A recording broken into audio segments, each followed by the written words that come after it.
Bonjour à tous, bienvenue pour ce nouveau cours de SVT. Aujourd'hui, on part pour un voyage absolument incroyable, une aventure qui se passe juste là, à l'intérieur de nous, à chaque fois qu'on mange, la digestion. On va suivre ensemble le chemin d'un aliment, depuis l'assiette jusqu'à nos cellules, pour comprendre comment notre corps fait pour transformer une simple bouchée en énergie. Allez, c'est parti. Regardez-moi ce festin.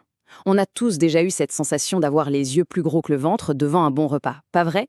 Mais la vraie question, la problématique qu'on va essayer de résoudre aujourd'hui, c'est celle-là. Comment notre corps s'y prend pour transformer toute cette nourriture, toutes ces grosses molécules un peu complexes, en un carburant que la plus petite de nos cellules peut utiliser? C'est tout le mystère de la digestion qu'on va percer ensemble. Alors, le but du jeu pour notre corps, en fait, il est très simple. Il doit prendre ce qui est à gauche, les aliments qui sont des grosses molécules complexes comme les protéines ou l'amidon du pain, et les transformer en ce qui est à droite, les nutriments. Les nutriments, c'est un peu comme les briques de Lego élémentaires. Ce sont de toutes petites molécules toutes simples que notre corps va enfin pouvoir absorber et utiliser. En fait, toute la digestion, c'est juste l'histoire de cette transformation. Ok, maintenant, plongeons dans le vif du sujet. Pour découper ces grosses molécules, notre corps ne va pas utiliser des couteaux, non. Il va utiliser quelque chose de beaucoup plus subtil et surtout de beaucoup plus efficace, des sortes de ciseaux moléculaires. C'est ce qu'on appelle la digestion chimique. Et pour bien comprendre ça, on va faire un petit voyage dans le temps. Je vais vous raconter l'histoire fascinante du docteur William Beaumont. En 1822, il a soigné un trappeur qui avait reçu une balle dans l'estomac. La blessure a laissé un trou, une sorte de fistule, même après la guérison. Et ce qui aurait pu être un gros problème s'est transformé en une fenêtre incroyable, une ouverture directe sur les secrets de la digestion. Ce que le docteur Beaumont a fait, c'est juste génial. Il a prélevé un peu du liquide qui se trouvait dans l'estomac, le fameux suc gastrique, et il y a simplement plongé un morceau de viande. Et sa conclusion, que vous voyez ici, est incroyable. Même en dehors du corps, sans mastication, sans rien, le suc gastrique tout seul suffisait à dissoudre la viande. La preuve était faite. Il y a bien une substance chimique dans notre estomac qui digère les aliments.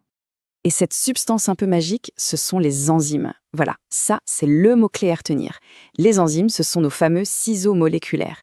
Ce sont des protéines super spécialisées dont le seul boulot est de venir découper, couper, simplifier les grosses molécules des aliments pour les transformer en tout petits nutriments.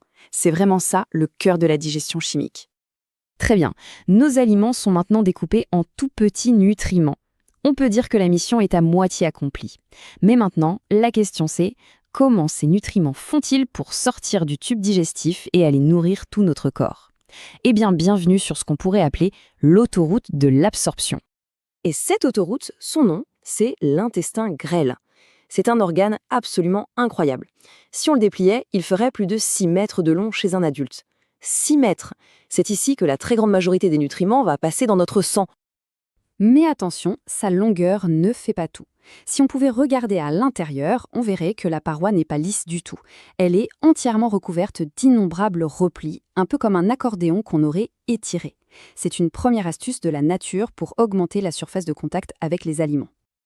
Et ça ne s'arrête pas là. On va zoomer encore un peu plus. Sur chacun de ces replis, on trouve des millions de structures encore plus petites, les villosités intestinales. Il faut imaginer des millions de doigts minuscules qui recouvrent toute la paroi, un peu comme un tapis de velours. Chacun de ces petits doigts augmente encore et encore la surface disponible pour l'absorption. Et le résultat de tous ces replis, de ces villosités, de tout ça imbriqué les uns dans les autres, est juste stupéfiant. La surface totale d'absorption de notre intestin grêle peut atteindre, attention, le chiffre est vertigineux, 200 mètres carrés. C'est la taille d'un terrain de tennis. Tout ça bien rangé à l'intérieur de notre ventre. C'est ce qu'on appelle une surface d'échange phénoménale. Donc ce qu'il faut retenir, c'est que l'intestin grêle est une surface d'échange parfaite, et ce pour 3 raisons. Premièrement, une surface immense, on vient de le voir. Deuxièmement, sa paroi est très très fine pour que les nutriments puissent la traverser facilement. Et troisièmement, il est richement vascularisé. Ça veut dire qu'il est rempli de milliers de tout petits vaisseaux sanguins prêts à embarquer les nutriments et à les distribuer partout dans le corps. On pourrait penser que l'histoire s'arrête là. Nos enzymes découpent, notre intestin absorbe. C'est simple. Eh bien, pas tout à fait. Il se trouve qu'on a des alliés, des milliards d'alliés microscopiques qui nous donnent un sacré coup de main. On peut alors se poser la question suivante. Est-ce que nos propres enzymes sont capables de tout, absolument tout, digérer? Est-ce qu'elles peuvent s'attaquer à n'importe quel aliment qu'on leur donne? La réponse, en fait, c'est non. Et cette citation de la scientifique Julia Enders l'explique parfaitement. Face à certaines molécules, comme les fibres qu'on trouve dans les fruits, les légumes ou les céréales complètes, nos enzymes, eh bien, elles jettent l'éponge. Mais heureusement pour nous, nos microbes, eux, sont des experts. Ils prennent le relais. Et ces microbes, c'est ce qu'on appelle notre microbiote intestinal. C'est une véritable communauté de milliards de bactéries et d'autres micro-organismes qui vivent en colocation dans notre intestin. Ils sont absolument essentiels parce qu'ils produisent des enzymes que nous, on ne sait pas fabriquer. Et c'est grâce à eux qu'on peut digérer les fibres. Ce sont des partenaires fondamentaux pour notre digestion et pour notre santé en général. Ok, on a vu la chimie, on a vu l'anatomie, on a même parlé de microbiologie. Mais maintenant, prenons un peu de recul. Pourquoi est-ce que tout ce processus est si important? Quel est le lien avec notre quotidien, avec notre vie de tous les jours? Voilà le voyage complet, résumé en 3 étapes super simples. Premièrement, les aliments sont découpés en nutriments grâce aux enzymes. Deuxièmement, ces nutriments sont absorbés et passent dans le sang au niveau de l'intestin grêle. Et troisièmement, le sang, notre super service de livraison interne, transporte ces nutriments jusqu'à chacune de nos milliards de cellules pour leur donner l'énergie et les matériaux dont elles ont besoin pour fonctionner. C'est ça la base de la vie. Mais cette nourriture, qui est si précieuse et que notre corps met tant d'énergie à transformer, eh bien nous n'en prenons pas toujours soin. Regardez ce chiffre, il est choquant. Un tiers de toute la nourriture produite dans le monde pour nous, les humains, est gaspillée. Et ce gaspillage a des conséquences dramatiques. D'un point de vue éthique d'abord. Quand on sait qu'une personne sur 8 dans le monde ne mange pas à sa faim, ça fait réfléchir. Et puis d'un point de vue environnemental, parce que tout ce gaspillage représente 3% de nos émissions de gaz à effet de serre. Comprendre la valeur de la nourriture, c'est aussi prendre conscience de ces grands enjeux.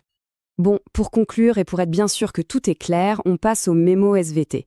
C'est ce qu'il faut absolument retenir pour bien comprendre tout ce chapitre. Voilà, les 4 termes clés. Un nutriment, c'est une petite molécule simple qui vient de la digestion. Une enzyme, c'est le ciseau moléculaire qui découpe les aliments. Une villosité intestinale, c'est un des minuscules replis de l'intestin qui augmente la surface d'absorption. Et enfin, le microbiote, c'est l'ensemble des micro-organismes qui nous aident à digérer.